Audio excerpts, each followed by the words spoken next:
창세기 2장 18절에서 25절까지 18절 25절 같이 읽습니다. 여호와 하나님이 이르시되 사람이 혼자 사는 것이 좋지 아니하니 내가 그를 위하여 돕는 배필을 지으리라 하시니라.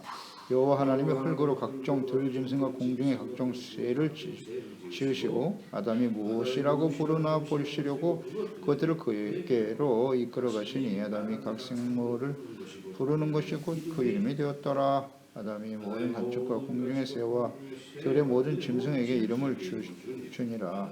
아담이 돕는 배필이 없으므로 여호와 하나님이 아담을 깊이 잠들게 하시니 잠들매 그가 갈빗대 하나를 취하고 칼로 대신 채우시고 여호와 하나님이 아담에게서 취하신 그 갈빗대로 여자를 만드시고 그를 아담에게로 이끌어 오시니 아담이 이르되 이는 내 뼈 중에 뼈요 살 중에 살이라. 이것을 남자에게서 취하였은즉 여자라 부르리라 하니라. 이러므로 남자가 볼을 떠나 그의 아내와 합하여 둘이 한 몸을 이룰지로다. 아담과 그의 아내 두 사람이 벌거벗었으나 부끄러워하지 아니하니라. 아멘. 한 몸인 남자와 여자. 남자와 여자는 한 몸이다. 사람을 지으시고 에덴 동산에 거주하게 하셨어요. 거기에는 생명나무, 선악을 알게 하는 나무를 두셨다. 그러니까 생명나무의 열매는 영생하는 열매라고 그랬어요. 영생. 선악을 알게 하는 나무의 열매는 먹지 말라. 먹으면 반드시 죽는다라고 명령을 하셨죠. 그러니까 에덴 동산 중앙에 영원한 생명과 사망이 함께 있었다는 거죠. 이게 우리 사람들에게 주어진 하나님의 뜻이에요. 질서고요. 그러니까 다만 선택하는 거예요. 하나님의 말씀을 듣고 생명나무의 열매만 먹을 것인가, 먹지 말라고 하는 선악을 알게 하는 나무를 먹음으로 사망에 이르게 될 것인가. 언제나 선택이에요. 간단한 문제입니다. 사느냐 죽느냐 이것이 문제로다. 그렇습니다. 어떻게 해야 사는 거고 어떻게 해야 죽는 건가. 이게 인류의 역사의 시작이네요. 시작입니다. 예수님께서 이 땅에 오실 때도 산자와 죽은 자를 심판하러 오시리라. 생명나무의 열매. 그건 예수 그리스도입니다. 예수 그리스도를 통해서 죄사함 받고 의롭다함을 얻어 영원한 생명을 얻은 사람이냐, 아니면 선악을 알게 하는 나무의 열매를 따먹고 교만이죠. 교만과 종료. 나도 하나님처럼 될 수 있다. 하나님을 무시하고 멸시하고 말씀을 버리는 것은 하나님을 버리는 거예요. 그 결과는 사망이다. 그러니까 하나님의 명령, 말씀, 규례 이거 아주 밀접한 관계가 있죠. 몰라서 못 지켰습니다. 그런 일은 없어요. 사망의 사망. 하나님은 모든 사람들에게 이 생명나무의 열매, 복음이죠. 예수 그리스도의 복음을 다 듣게 하신다고 하셨어요. 이것이 은혜입니다. 은혜. 그냥 선택인 거예요. 하나님의 말씀을 듣는 순간 우리가 늘 묵상되는 거죠.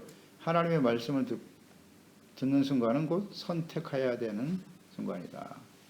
말씀을 선택할 것이냐, 나의 생각과 뜻을 선택할 것인가.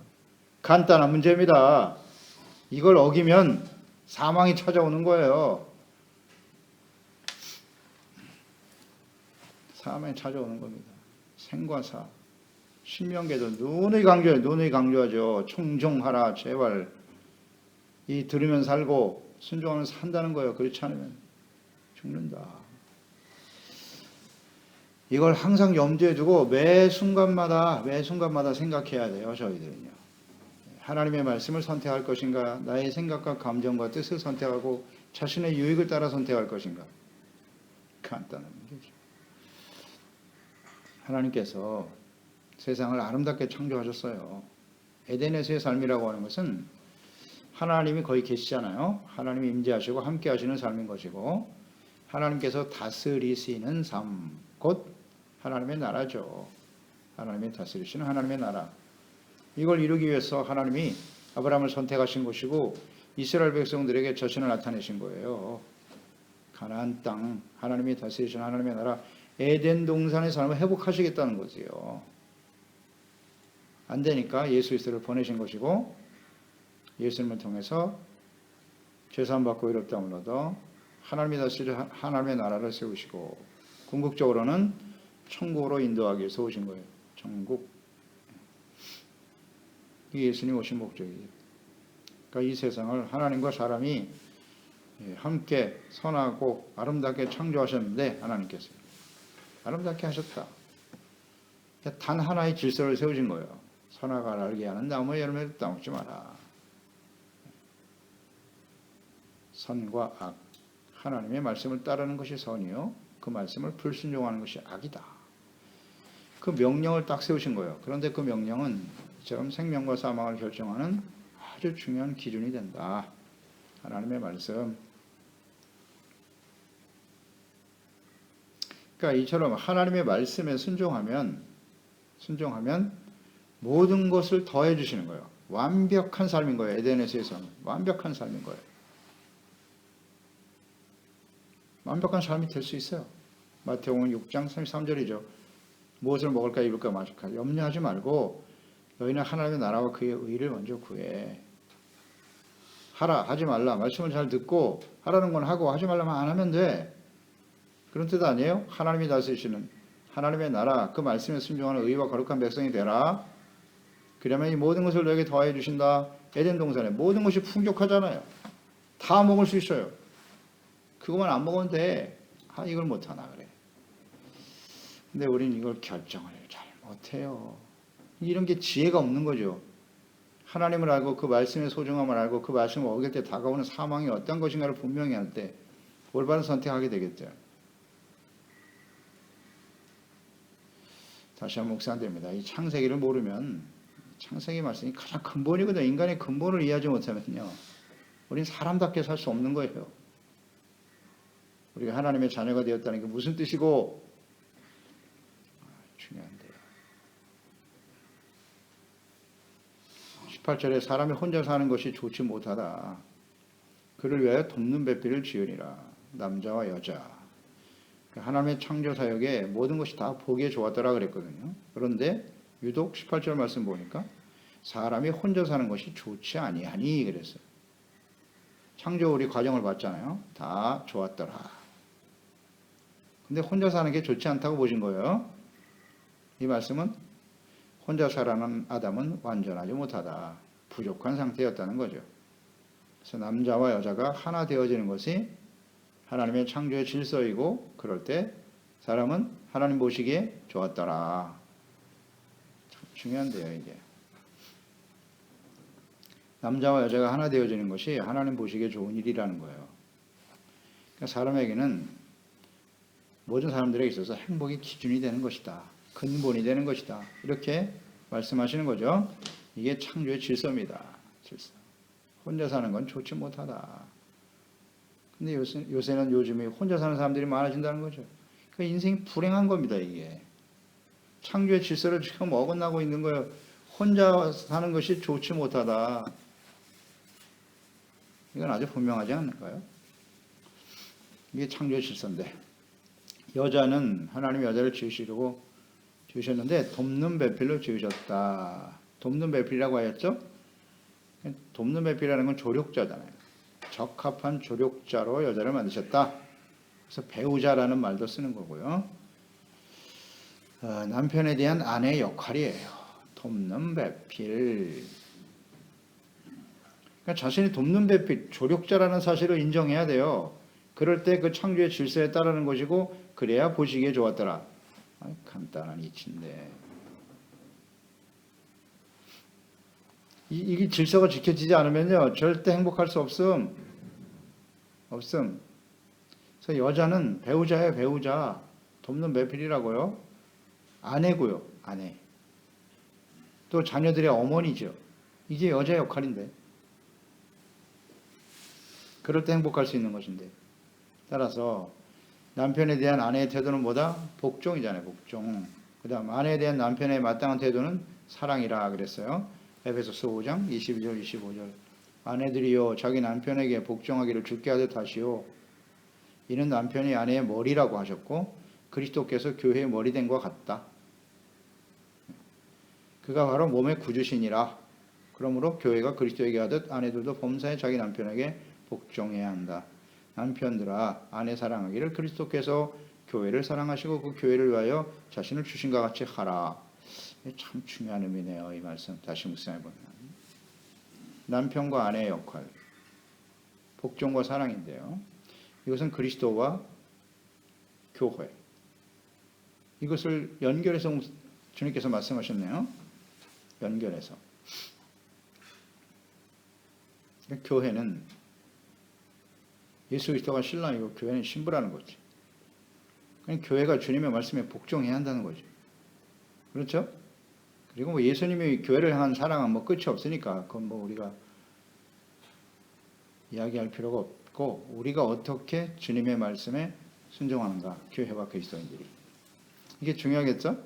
그 역할과 사명에 대한 이런 걸 또 묵상해 보고요. 그러니까 남편과 아내, 가정이잖아요. 그 가정과 교회가 이렇게 밀접한 관계가 있는 것이구나. 이렇게도 묵상을 해봐야죠.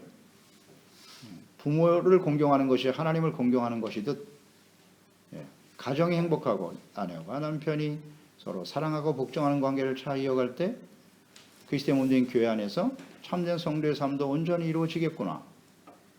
가정이 불행한 사람이 교회 안에서 행복할 수 있다? No. 그런 일은 없어요. 이거 언제나 같은 거예요. 그러니까 하나님과의 관계가 바르지 못하기 때문에 가정이 행복하지 못하는데 신앙생활이 행복할 수 있을까? 아니요. 아니요입니다. 속이면 안 됩니다. 이거 스스로 속이면 안 돼요. 밀접한 관계가 있다잖아요. 이렇게 성경이. 순종하고 사랑하고 이 관계를 잘 이어가야 합니다. 19절에 흙으로 각종 들짐승과 공중의 새를 지으셨다. 아담에게 이끄시고 생물을 부르니 곧 그 이름이 되었다. 자, 아담에게 복을 주셨어요. 생육, 번성, 정복하고 다스려라. 이런 복을 주셨는데요. 권위를 부여하신 거예요. 권위. 만물을 다스리는 권위. 모든 동물을 사람들에게 흙으로 지었네요. 동물들도요. 사람들에게만 그 코에 생기를 불어넣으셨다는 거죠. 하나님의 영을 불어넣어 생명이 되게 하신 것이고, 짐승들은 그렇지 않아요. 그건 육체 본능으로 사는 거예요. 사람들에게 아담에게 이끌어갔더니 아담이 어떻게 하나 보자. 그가 말하는 것이 곧 그들의 이름이 되었더라. 이런 걸로 보면 사람에게는 언어의 능력을 주셨고, 어떤 사물을 보고 그 개념을 파악하고 정할 수 있는 지적인 능력, 이런 것들이 아담과 하와에게 주어졌구나. 이런 것을 알 수 있죠. 아담에게 주어졌다. 그러니까 피조물을 다스리고 이끌어야 할 능력과 권위를 사람에게 주신 거예요. 그 동물, 근데 아담과 하와가 범죄하고 타락한 이후에 어떤 일이 벌어졌어요? 한 사람이 동물들을 다스리는 건데 그 동물의 모양을 우상으로 만들어서 그걸 신으로 섬기고 있네. 동물을 신으로 섬기고 있어요. 참 어리석죠. 이게 사람이기를 포기하는 거죠.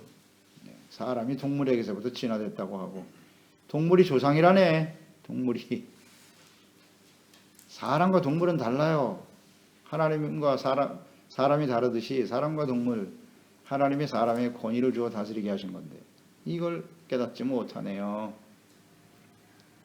동물이 신이 되어버렸어요.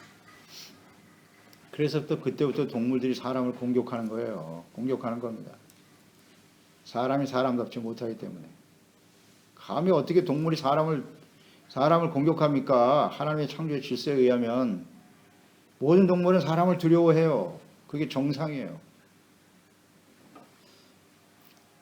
다니엘 같은 경우 보세요. 하나님 앞에 온전한 다니엘이 사자굴 속에 들어가니까 사자들이 순종하잖아. 그게 정상이라고. 그게. 사람답지 못하니까 이런 걸 생각하게 돼요. 질서가 흐트러져 버린 거죠. 하나님과의 관계가 끊어지면 모든 질서가 흐트러지면서 고통과 사망이 찾아오는 것이죠. 20절, 23절에 아담을 위해서 여자를 만드시는 과정이 나와 있습니다. 아담을 깊은 잠에 빠지게 하여 아담의 갈빗대를 하나를 취해서 그것으로 여자를 만들었다. 자, 하나님께서 남자는 흙으로 지으셨지 않습니까? 흙으로 만드셨는데 여자는 남자의 일부인 갈빗대를 취하여 만드셨다. 그러니까 남자와 여자가 한 몸을 이루게 하시라는 의미예요.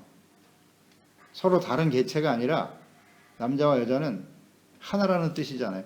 아니, 하와를 흙으로 만드실 수도 있잖아요. 아담처럼. 근데 그렇게 안 하셨다고. 왜? 남자와 여자는 한 몸이다. 그 몸에서 나왔어요. 이게 굉장히 중요한 의미입니다. 이게 하나님의 뜻이 들어있어요. 그러니까 여자는 남자를 도와주고 보호해주는 역할. 이 갈비뼈가 굉장히 중요하잖아요. 중요한 우리의 장기를 보호하고 있어요. 이것처럼 여자가 돕는 배필이 되어서 남자들을 도와주고 보호해주는 매우 소중하고 또 동등한 존재임을 의미하는 거예요. 동등한 존재다. 이런 생각하고요. 서로의 인격에 대해서 동등한 존재임을 의미하는 것입니다. 남자에게서 났으니 여자라 부르니라 23절에 나오잖아요. 취하였은즉 남자에게서 취하였은즉 여자라 부르리라 하니라. 이 남자라고 하는 히브리어 단어가 이슈아예요. 이슈아. 이슈아가 남자이고 여자라고 하는 히브리어는 이쉬. 이슈아, 이쉬. 점 하나 차이. 단어가. 또 여자라는 단어가 여러 다른 단어가 있어요. 근데 여기서는 서로 개체가 다른 그런 단어들도 있지만 여기서는 이샤와 이쉬예요. 이쉬. 이처럼 저만한 차이라는 것은 여자가 남자에게서 유래되었다라고 하는 것을 의미하는 거예요. 이슈에서 이슈가 된 거야. 그러니까 동등한 존재임을 의미하는 그래서 잘 보여준다. 이 단어에서도 우리가 잘 알 수 있다. 이렇게 생각이 되고요. 그러니까 남자와 여자 두 인격체가 하나님에 의해서 동일한 체질을 가지고 창조되었다. 하와가 범죄하니까 아담도 범죄하잖아요. 같아요. 생각도 같고 특성도 같고 그러나 근본적인 차이는 있겠습니다만은 하나님에 대한 태도 이것은 같을 수 있다. 같은 체질을 갖고 있다. 그런 걸 우리가 생각하게 되죠. 동등하다. 그래서 고린도전서 11장 7절 이하에 보면 잘 나와 있어요. 남자는 하나님의 형상과 영광이다. 그 머리를 마땅히 가리지 않거니 여자는 남자의 영광이니라. 남자가 여자에게서 난 것이 아니요 여자가 남자에게서 났다. 또 남자가 여자를 위해 지음받지 않고 여자가 남자를 위해 지음을 받았다. 그러므로 여자는 천사들로 말미암아 권세 아래에 있는 표를 그 머리에 둘지니라. 그러나 주 안에는 남자 없이 여자만 있지 않고 여자 없이 남자만 있지 아니하니라. 이는 여자가 남자에게서 난 것 같이 남자도 여자로 말미암아 났음이니라. 그리고 이 모든 것은 하나님에게서 났다. 하나님께로부터 지음받은 남자와 여자는 동등하다. 그러나 남자는 여자의 머리이기 때문에 복종하고 또 사랑하는 이 질서를 지켜야 한다. 이게 행복의 조건인데 간단한데요. 근데 무슨 스펙을 따지고 외모가 어떻고 그런 게 행복의 조건이 될 수 있나? 아니라고 가르쳐야죠. 아니라고. 주 안에서 이 진리를 몰라요. 그런 행복이 없어요. 세상. 불행해지는 겁니다. 점점 세상은 어려워질 거예요. 이 질서는 깨어질 것이고 이게 하나님의 질서인데 남자가 여자와 여자가 동성을 인정해라 이런 거기에 행복이 있을 것 같습니까? 그들을 불행하게 만드는 겁니다. 세상을 불행하게 만드는 거예요. 왜 이 질서를 어기려고 하지? 이거 참. 그러니까 세상은 또 이상하지도 않아요. 그런 걸 인정할 수밖에 없어요. 세상은 하나님이 없으니까. 하나님이 없잖아요. 그들에게는. 그게 행복의 가장 중요한 하나님의 질서라는 사실을 인정하지 않잖아요.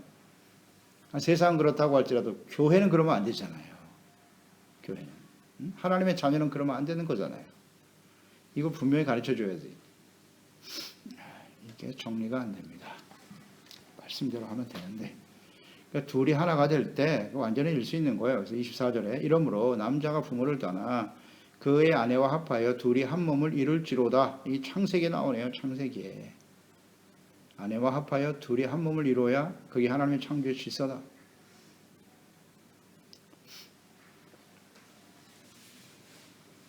질서다. 이 말씀을 그대로 인용하신 것이 마태복음 19장입니다. 마태복음 19장 3절로 6절에 이혼 증서에 대해서 바리새인들이 묻잖아요. 예수님 대답하십니다. 바리새인들이 예수께 나와 그를 시험하여 이르시되 사람이 어떤 이유가 있으면 그 아내를 버리는 것이 옳으니까 예수께서 대답하여 이르시되 사람을 지으신 이가 본래 그들을 남자와 여자로 지으시고 말씀하시기를 그러므로 사람이 그 부모를 떠나 아내에게 합하여 그 둘이 한 몸이 될지니라 하신 것을 읽지 못하였느냐? 창세기 2장 24절을 몰라? 그 말씀이잖아요. 그런즉 이제 둘이 아니요 한 몸이니 그러므로 하나님이 짝지어 주신 것을 사람이 나누지 못할지니라 하시니라. 아멘. 그러면서 이제 가늠한 영고 외에는 아내를 버리서는 안 된다 라고 딱 말씀하고 계세요. 한 몸이라고요. 한 몸. 그러니까 이 말씀 속에 보면 결혼, 남자와 여자가 만나서 하나가 된다는, 결혼이라는 건 한 몸이 되는 거예요. 한 몸. 그 원리가 뭐냐? 일단 부모를 떠나 그랬으니까 독립성이에요. 독립성. 부모가 자녀들을 그렇게 예속하려고 하면 안 돼. 결혼하는 순간 독립이 되는 거예요. 독립. 이게 간단한 진리고 이해를 못하죠. 사사건건 거기에 무슨 관여를 하고, 이건 불행을 초래하는 일이에요. 독립성입니다. 결혼은. 독립성. 두 번째는 연합성이잖아요. 두 인격체가 하나가 되어지는 연합성. 이게 결혼의 원리예요. 연합, 둘이 하나 되어지게 하는 것. 또 두 몸이 사랑으로 하나 되어지는 합일성, 연합, 합일. 서로의 생각과 뜻이 같아야 돼요. 이 결혼을 한다는 것은 한 몸이 되는 건 몸만 하나가 되는 게 아니라 모든 생각과 사상과 자신들의 어떤 삶의 가치관, 삶의 목적 이런 게 하나가 되는 게 결혼이에요. 아멘. 이걸 왜 모르죠? 그러니까 주 안에서 결혼해야 된다는 거예요. 주 안에서. 하나님을 인식하고 사람이 하나 될 수 있나? 서로 생각이 다 다르죠. 가치 기준이 다 다르고. 그러나 우리를 하나 되게 하시는 것은 엔 그리스도, 하나님 안에 있을 때 우리가 하나가 되는 거예요. 그러니 예수님 안에서 같은 가치관을 가지고 같은 목적을 가지고 같은 곳을 향해 가야죠. 새하늘과 새 땅을 바라보고. 이게 얼마나 중요한가. 그냥 몸만 섞으면 결혼이 되는 게 아니라고요. 왜 육체만 생각하지? 이걸 이해를 못해요. 이게 결혼의 원리입니다. 이걸 지켜야 행복해지는 거예요. 이게 깨지면 절대 행복이 없음. 아주 확실하게 예언할 수 있어요. 절대 행복이 없어요. 행복이 없어요. 아무리 뭐 좋은 조건을 만나고 내가 정말 행복할 것 같은 사람을 만나면 거기에 행복이 있을까요? 무슨 소리 하고 있어요. 인 그리스도. 주님 안에 있을 때 하나가 되는 거예요. 연합성, 합일성. 이것은 굉장히 중요한 의미예요. 그래서 이것을 잘 지키기, 이 원리는 어떤 원리로 이어지냐면 장차 신랑 되신 예수 그리스도와 신부되는 교회와 성도들의 관계로 그대로 나타나는 거예요. 그래서 에베소서 5장 31절 32절에 그러므로 사람이 부모를 떠나 그의 아내와 합하여 그의 둘이 한 육체가 되는데 이 비밀이 크도다. 나는 그리스도와 교회에 대하여 말하노라 그랬거든요. 그리스도와 교회. 그리스도인들이 이렇게 신랑이신 예수님과 하나 되어지는 거예요. 이게 엔 그리스도잖아요. 주님 안에서 살아가는 거예요. 예수님과 뜻이 같고 예수께서 행하신 일을 우리가 따르고 예수 그리스도를 본받고, 이 교회라고요. 이런 사람들이 주님 앞에 서게 되겠죠? 예, 예수님 오실 텐데 신부 찾으러 오는 거예요. 신부. 자, 이 분명한 뜻을 알고 벗었으나 부끄러워하지 않더라. 영과 몸, 마음이 하나님의 영에 의해서 그때는 성화되어져 있는 상태죠. 죄가 없으니까 수치가 없는 겁니다. 죄가 들어오면 수치심이 생긴다. 범죄하는 즉시 수치심을 느끼게 되었다는 거죠. 그러니까 이 수치심, 부끄러움, 자신의 죄에 대한 인식이죠. 죄에 대한 인식이에요. 그러니까 모두 아담과 하와에 태어난 모든 사람들은 이런 생각을 가질 수밖에 없죠. 이게 수치심. 이것은 바로 하나님과의 관계가 깨어졌다는 증거죠. 주님 안에 있으면 죄가 용서함 받을 때 온전해질 수 있다.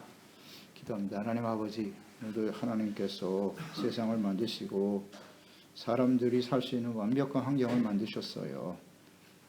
그곳에 아담이 혼자 사는 것이 좋지 못하다. 모든 창조의 역사에는 하나님 보시기에 좋았다고 하시는데 혼자 사는 것이 좋지 않다고 하시네요. 그래서 여자를 만드신 거고 한 몸이 되게 하신 거예요. 흙이 아니라 아담의 몸에서 취했다. 그는 한 몸이라는 뜻이고 하나가 되어질 때 그것이 하나님이 보시기에 좋은 인생이 되는 거예요. 남자와 여자가 한 몸이 되어 자녀를 낳고 그것이 번성하고 생육 번성하는 것이 하나님의 주신 축복이니까 이것을 누리며 살아가는 것이 행복이다 생각합니다. 이 간단한 창조의 질서를 지키지 못하기 때문에 인생은 불행해지는 겁니다. 사람들은 하나님을 모르기 때문에 그저 육체적인 감각, 자신의 좋은 대로 사는 거거든요. 하나님이 보시기에 좋은 인생이냐, 자기 자신이 보기에 좋은 인생이냐, 간단한 진리네요. 주여, 우리가 예수 그리스도를 알고 하나님을 아는 순간 이제는 우리가 하나님이 보시기에 아름다운 인생이 되어야죠. 그래서 그런 가정을 이루어가야 하는 것이고 그런 삶을 자녀들에게 보여줘야죠. 예수 그리스도 안에서 하나 되어지는 이 가정이 행복한 가정임을 우리가 삶을 통해 마지막 순간까지 흐트러지지 않게 하시고 그리고 우리 자녀들도 그것을 본받고 따를 수 있도록 이 세상이 그 안에 예수 그리스도 안에서 행복한 가정 안에서 행복을 누릴 수 있도록 선한 영향을 미치는 우리 지체와 가족들 되게 해주세요. 예수님의 이름으로 기도드리옵나이다. 아멘.